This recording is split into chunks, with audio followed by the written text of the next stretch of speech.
today I'll be talking about my childhood. बहुत लोगों को शायद नहीं पता, पर बचपन में कभी कभी हम लोगों के खाने के हाल रहते थे। मतलब हमारे घर पे खाना भी नहीं होता था, तो हम लोग बाहर से मंगा लेते थे। नहीं, हम लोग गरीब वगैरह नहीं थे, पर मिडिल क्लास थे। हम सभी हैं। वैसे मैं मिडिल क्लास हूँ या अलग से बताने की ज़रूरत नहीं है, क्योंकि मैं मराठी हूँ, इतना काफ़ी है। अब मराठी हो तो बाय डिफॉल्ट मिडिल क्लास आ ही जाता है, लेकिन मैं कुछ अलग ही लेवल का मिडिल क्लास था। मतलब टिपिकल मिडिल क्लास।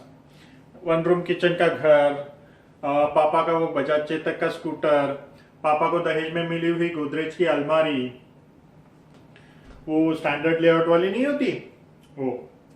हम लोग इतने मिडिल क्लास थे, इतने मिडिल क्लास थे कि बचपन में मेरे पापा के 2 ही शौक हुआ करते थे। एक था पेपर पढ़ना। अब पेपर पढ़ने का तो ऐसा है कि समझ लो, जिस दिन पेपर नहीं आता था, नेशनल हॉलीडे उसको, या नेक्स्ट दिन, उस दिन पापा डिप्रेशन में चले जाते थे। और दूसरी हॉबी थी पासबुक अपडेट करना। नहीं, झूठ क्यों बोलूं, मिडिल क्लास आदमी को ये 2 के अलावा और कोई हॉबीज परवडेबल ही नहीं है। लोग शादियों में जाते हैं ना, उस एक्साइटमेंट के साथ वो पासबुक अपडेट करने बैंक में जाते थे। खुद का पासबुक, सोसाइटी का पासबुक, इधर का पासबुक, उधर का पासबुक।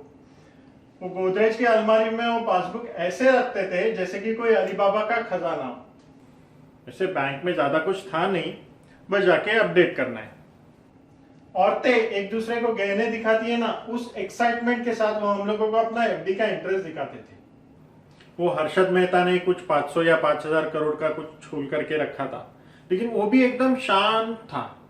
लेकिन मेरे बाप को 50 रुपए का इंटरेस्ट मिला ना, तो भी वो नाचने लगता था। मेरा इंटरेस्ट देखो, मेरा इंटरेस्ट देखो, मेरा इंटरेस्ट देखो।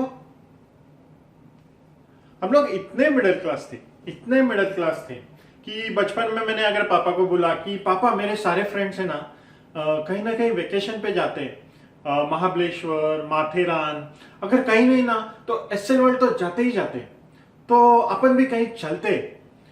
तो मेरे पापा मुझे टिटवाड़े का गणपति दिखाने के लिए लेके जाते थे, और हर छुट्टी में वही टिटवाड़े का गणपति। हम लोग वहां इतनी बार गए थे, इतनी बार गए थे कि वहां का पुजारी भी हमें पहचानने लगा था। एक बार हम लोग वहां पे गए तो पुजारी कहीं दिखा नहीं, तो पापा ने पूछा तो पता चला कि वो पुजारी अपनी फैमिली को लेके गोवा गए। आई शपथ बता रहा हूं, उस दिन से मेरे पापा का टिटवाड़े के गणपति पर से विश्वास उठ गया। फिर पापा ने बोला आज से टिटवाड़ा बंद, अभी ना अपन जीवदानी जाएंगे। मैं बोला पापा ये भगवान अभी बहुत हो गया, अभी अगली बार है ना अपन किसी नेचुरल ब्यूटी वाली जगह पे जाते। तो पापा ने बोला ठीक है, अपन कश्मीर जाते हैं। कश्मीर का नाम सुन के मैं 2 फुट उड़ गया।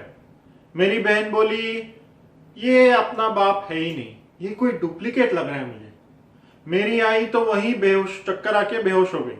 मेरी बहन डॉक्टर को बुलाने के लिए जा रही थी, लेकिन मैं अपने बाप का मिडिल क्लास बेटा, मैं बोला डॉक्टर क्यों चाहिए, वो अपना कांदा काट के सूंघा दो।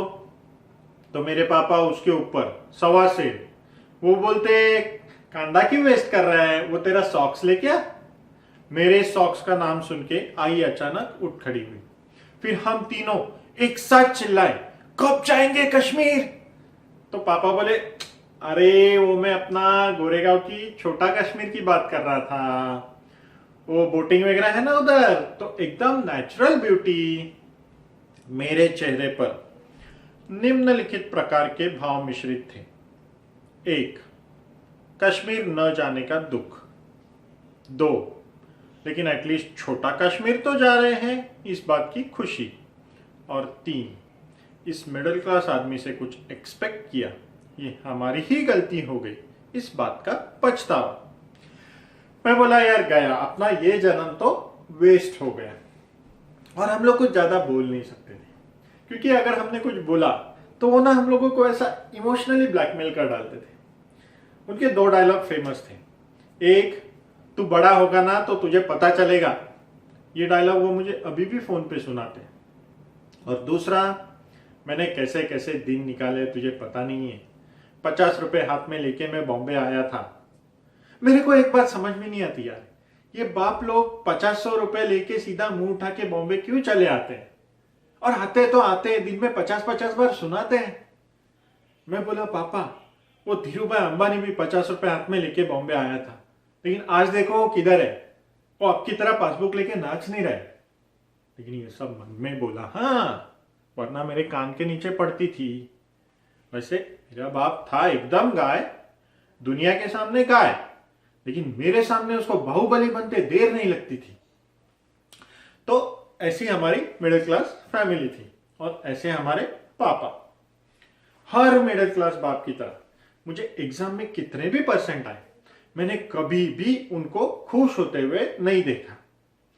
मुझे एग्जाम में अगर गलती से अच्छे परसेंट आ गए ना, तो मैं भाग भाग के पापा के पास आता था और पापा को दिखाता था। तो पापा देख के बोलते थे, बेटा दिस इज एवरेज, अगली बार है ना तू और ज्यादा पढ़ाई करना। तो अगली बार मैं और ज्यादा पढ़ाई करता था, फिर भाग भाग के पापा के पास आता था। तो पापा देख के बोलते थे, बेटा दिस इज एवरेज, अगली बार फिर से हुई। मैं एक दिन परेशान हो गया, मैं बोला पापा इधर आओ। नहीं, ऐसा नहीं बोला, वरना वो कान के नीचे पड़ती थी। लेकिन मैंने पापा को पूछा कि पापा वो अपना जो, मतलब जस्ट आस्किंग जेन्युइन क्वेश्चन, कि वो जो अपना एवरेज का ऊपर वाला जो ग्रेड है ना, तो वो कहां से शुरू होता है मतलब। तो पापा ने बोला एवरेज ये हाईएस्ट ग्रेड है। नहीं, उनकी कोई गलती नहीं थी। अभी मिडिल क्लास आदमी बोला तो एवरेज के ऊपर सोच ही नहीं सकता है। मतलब अगर मुझे कितने भी परसेंट आते, अगर मैं स्कूल में फर्स्ट भी आ जाता, तो एक बार मुझे शॉक से हार्ट अटैक आ जाता। लेकिन मेरे पापा को पूछा तो यार दिस इज एवरेज। मैं जब 12th में था ना, तो पापा ने मेरे लिए टारगेट्स रखे थे। Highest was of course A for average, मतलब इतने परसेंट के ऊपर मिले तो ए। पापा मुझे बोलते थे, बेटा 12th है ना, 12th थोड़ा संभाल लेना, फिर आगे लाइफ में मजा ही मजा है। मैं बोला हाँ, आपका जैसा पासबुक के साथ चल रहा है वैसा, मतलब एक मन में बोला हाँ।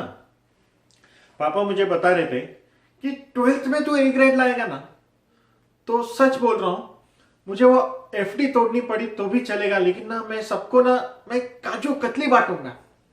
मैं बोला यार लोग क्या क्या बोलते हैं, मैं तुझे बाइक ला दूंगा, मैं तुझे हाथी पे बिठाऊंगा और ढिंडोरा पीटूंगा, तेरी मिरौनुक निकालूंगा। मतलब ऐसा कोई करता नहीं। हाँ, मैंने आज तक किसी भी बाप को हाथी की दुकान में जाते हुए नहीं देखा है कि अरे वो बबलू का अच्छा परसेंट आया तो वो हाथी जरा मिलेगा क्या, मतलब विकत नहीं लेने का, सिर्फ थोड़ा भाड़े से चाहिए, थोड़ी देर मिलेगा क्या, ऐसा कोई करता नहीं है। But that's not the point guys. My point is, तुम इंसेंटिव तो थोड़ा बढ़ा दो ना, तुम्हारा इमेजिनेशन भी काजू कतली पे आके खत्म हो जाता है यार। नहीं, लेकिन वो एकदम ऐसा इमोशनल होके बात कर रहे थे, तब दिल से, ऐसा दिल पर लौट के वगैरह, क्योंकि उन्होंने वो एफडी तोड़ने की बात की ना, वो एफडी उनको बच्चों से प्यारी थी। अच्छा, ए नहीं आया ना, तो उसके नीचे था B. B was for below average, मतलब काजू कतली कैंसल। वो अपनी सादी मिठाई होती है ना, जिसपे वो मक्खिया वक्खिया बैठती है, वो वाली। बी के नीचे था सी। सी में मिठाई विठाई कुछ नहीं, हाँ, मिठाई विठाई कुछ नहीं। C was for come home at your own risk. और सी के नीचे everything was F. F was for find a new family, आज से तुम्हारा मेरा रिश्ता खत्म। अच्छा, ये सब करने का अल्टीमेट पर्पस क्या था, मतलब यूनिवर्सल गोल। वो जो बोल रहे थे ना कि आगे मजा ही मजा है, तो वो मजा क्या था, तो वो मजा था इंजीनियरिंग, क्योंकि सब लोग इंजीनियरिंग कर रहे थे। जो मेरे स्कूल में जो सीनियर थे वो इंजीनियरिंग कर रहे थे। मेरे चार में दो चार पढ़े लिखे लड़के थे बिल्डिंग में, वो इंजीनियरिंग कर रहे थे। हमारा स्त्री वाला इंजीनियरिंग कर रहा था। अच्छा, वो सब छोड़ो, हमारे एरिया में एक दादाजी हैं 80 साल के, वो भी इंजीनियरिंग कर रहे हैं।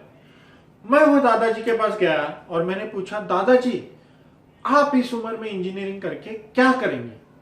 तो दादाजी ने बोला, बेटा मैकेनिकल कहाँ मरने वाला है, मैकेनिकल इज एवरग्रीन।